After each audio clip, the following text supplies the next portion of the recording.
Good evening everyone. आज हम देखते हैं मेंस्ट्रुअल साइकिल। देखो, जो मादा प्राइवेट्स होती है ना, जैसे मनुष्य हो गया, कपी हो गया एवं बंदर हो गया, उनमें जो पाया जाने वाला जो जनन चक्र होता है ना, उस जनन चक्र को हम क्या बोलते हैं? मेंस्ट्रुअल साइकिल बोलते हैं। अब देखो, जैसे मनुष्य की बात करते हैं अपन, तो मनुष्य में जो लड़कियां होती हैं उनमें जो फर्स्ट यानी कि सबसे पहले जो ऋतुस्राव होता है वो लगभग 10-12 साल की एज के अंदर होता है। जो पहला ऋतुस्राव होता है उसको क्या बोलते हैं हम? रजो दर्शन भी बोलते हैं, यानी कि उसको मोनार्की भी कहते हैं। अब देखो, जो उनकी जैसे जैसे एज बढ़ती जाती है तो लगभग ये मान के चलो ना, 50 वर्ष की एज में जो अंतिम ऋतुस्राव होगा उसको क्या बोलेंगे हम? रजो निवर्ती या मेनोपॉज भी बोलते हैं। ठीक है। और इन दोनों की बीच की जो अवस्था होती है ना, दोनों के बीच की अवस्था होती है रजो दर्शन एवं रजो निवर्ती, तो उसको क्या बोल देते हैं? मेंस्ट्रुअल साइकिल भी बोलते हैं। और इसकी जो जो टाइमिंग होता है यानी 28 से 29 दिन के बीच का होता है। अब देखो, जब हम मेंस्ट्रुअल साइकिल पढ़ते हैं तो इसमें हम 4 स्टेज पढ़ते हैं। कितने स्टेज पढ़ते हैं? 4 स्टेज। देखो, पहली स्टेज होती है ब्लीडिंग या मेंस्ट्रुअल फेज। पहली कौन सी होती है? ब्लीडिंग या मेंस्ट्रुअल फेज। दूसरी होती है फॉलिकल या पुट्टी की अवस्था। तीसरे हम देखते हैं ओवुलेशन, और चौथे को हम देखते हैं ल्यूटल स्त्रावी या सिक्रेटरी को हम देखते हैं। अब देखो, जब फर्स्ट देखते हैं हमें ब्लीडिंग।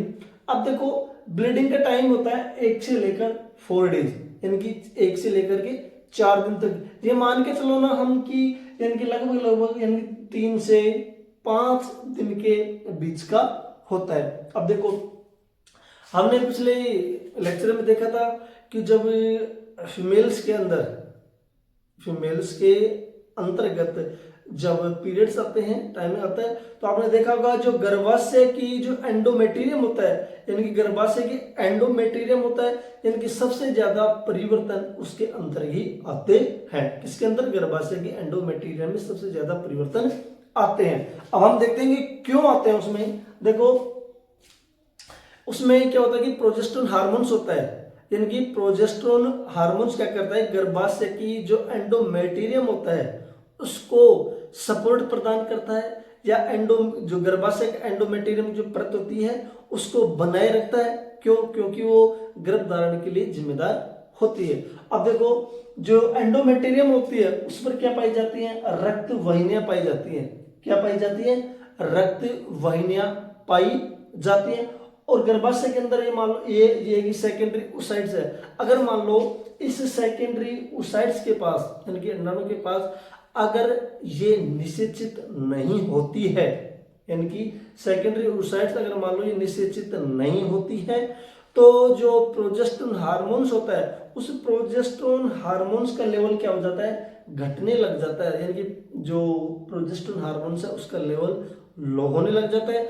अगर लेवल लो होगा तो ध्यान रखना कि जो गर्भाशय के एंडोमेटेरियम पर रक्त वाहिनियां पाई जाती हैं, इसका लेवल लो होते ही ये रक्त वाहिनियां क्या हो जाती हैं? फटने लग जाती है। और फटने लग जाती है तो आप सबको पता है कि ब्लीडिंग स्टार्ट होने लग जाती है। इसलिए गर्भाशय की जो एंडोमेटेरियम होता है, यानी कि गर्भाशय की एंडोमेटेरियम होता है, उस एंडोमेटेरियम में सबसे ज्यादा परिवर्तन देखने को मिलता है। कब? एमसी पीरियड के टाइम। देखो, और जो ब्लीडिंग होती है ना, वो ब्लीडिंग यानी कि योनि मार्ग के द्वारा बाहर निकल जाती है, और अनिषेचित अंड वो भी क्या हो जाती है? बाहर निकल जाती है। इसलिए इसमें बहुत ज्यादा क्या होता है? ब्लीडिंग निकल जाता है। और जो गर्भाशय के एंडोमेटेरियम होता है उसमें बहुत ज्यादा हानि होती है। अब देखो, ये तो होगी हमारी पहली प्रावस्था,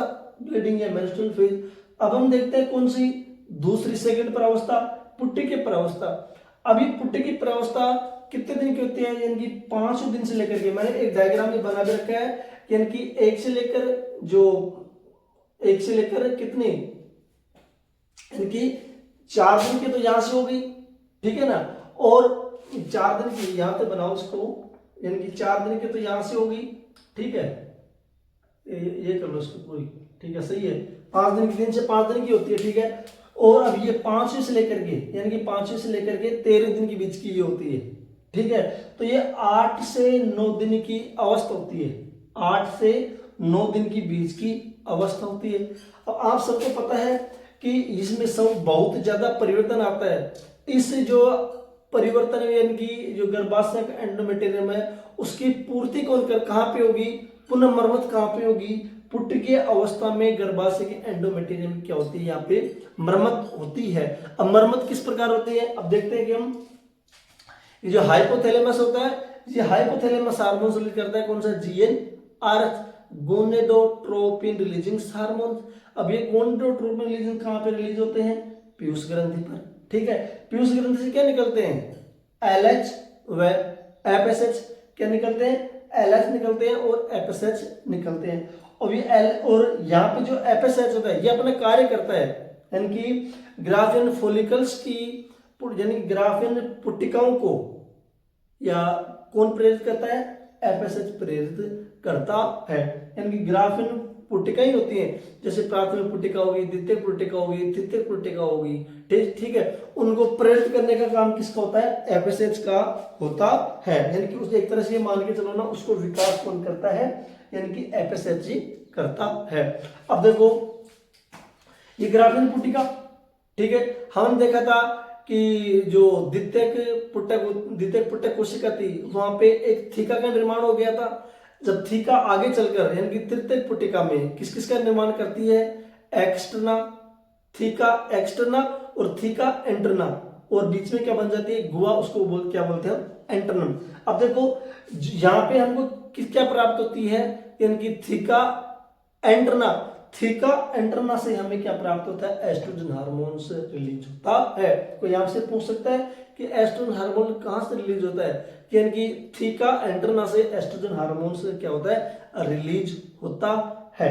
अब देखो जो एस्ट्रोजन हार्मोन्स होता है ये गर्भाशय की एंडोमेटेरियम को क्या करता है, पुनः मरम्मत करने का कार्य करता है। जितना भी यहाँ मान लो पहली प्रावस्था में नुकसान होता है ना, उसकी पूर्ति कौन करता है, एंडोमेटेरियम, यानी कि किस अवस्था में, पुट्टिकीय अवस्था में गर्भाशय की एंडोमेटेरियम को पुनः मरम्मत करने का कार्य कौन करता है, FSH हार्मोन्स करता है। अब देखो पुट्टिकीय अवस्था पूरी हो गई, जब हमने बताया था कि 5 से लेकर 13 दिन तक, ठीक है, लगभग 8 से 9 दिन के आसपास की होती है। एक बात है ना, टाइमिंग ध्यान रखना, कितने कितने दिन की होती है, 8 से 9 दिन की, 3 से 5 दिन की, ठीक है। अब देखो तीसरी अवस्था ओवुलेशन, क्या होती है, अंडोत्सर्जन। अब देखो जब यानी कि 14वें दिन पर एक कब आती है, अंडोत्सर्जन की प्रक्रिया 14वें दिन। अब 14वें दिन ध्यान रखना, LH यानी कि लुटिनाजिन हार्मोन्स एवं FSH हार्मोन्स, ये दोनों क्या होते हैं, अपने चरम सीमा पर होते हैं। कहां पे होते हैं, अपने चरम सीमा पर होते हैं। अब देखो इस FSH ने तो अपना काम कर दिया, ग्राफिन पुट्टिका से एस्ट्रोजन निकाल दिया। अब देखो जो ये LH होता है, LH हार्मोन, ये ओवुलेशन के लिए क्या करता है, अपभ्रष्ट करता है या नष्ट करता है, किसको, ग्राफिन पुट्टिका को। ग्राफिन पुट्टिका क्या हो जाती है, एक तरह से फट जाती है, यानी कि जो LH हार्मोन्स होता है यानी कि फटने का कार्य करता है, अपभ्रष्ट करने का कार्य करता है।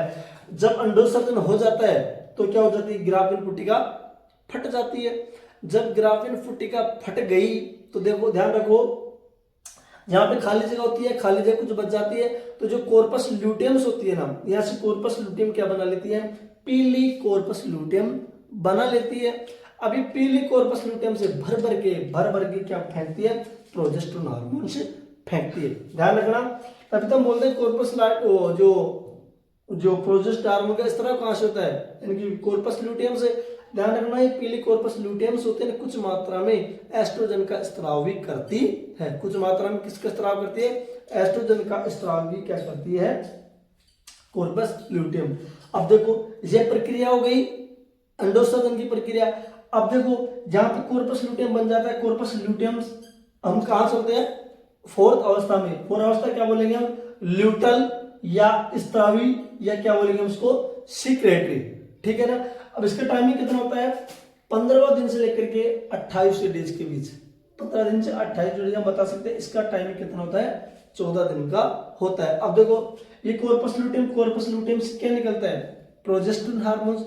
आप सभी को पता है, अभी बताया था कि जो प्रोजेस्टेरोन हार्मोन्स होता है ना, गर्भाशय के एंडोमेट्रियम क्या करता है, सपोर्ट प्रदान करता है और वो गर्भ धारण के लिए क्या होता है, सक्षम होता है। और यानी कि जो प्रोजेस्टेरोन हार्मोन्स होता है जो गर्भाशय के एंडोमेट्रियम को क्या करता है, और वो क्या करता है, उसको सपोर्ट प्रदान करता है, मोटा बनाए रखने का कार्य भी करता है। अगर मान लो बाई चांस ये अंड कोशिका होती है, ये अंड कोशिका निषेचन नहीं होता है, अगर इस अंड कोशिका का निषेचन नहीं होता है तो मैंने लिख रखा है कि कॉर्पस ल्यूटियम नष्ट होने लग जाती है, और कॉर्पस ल्यूटियम नष्ट होगी तो श्वेत कॉर्पस ल्यूटियम क्या बनाती है, एल्बिकेन्स बनाती है। क्या बना लेती है, एल्बिकेन्स बना लेती है। ये आपका मेंस्ट्रुअल साइकिल क्या हो गया, कंप्लीट हो गया। देखो भाई वीडियो कैसी लगी, अगर वीडियो अच्छी लगी हो तो शेयर करें, सब्सक्राइब करें, बेल आइकन घंटी को दबाएं। जय हिंद, जय भारत।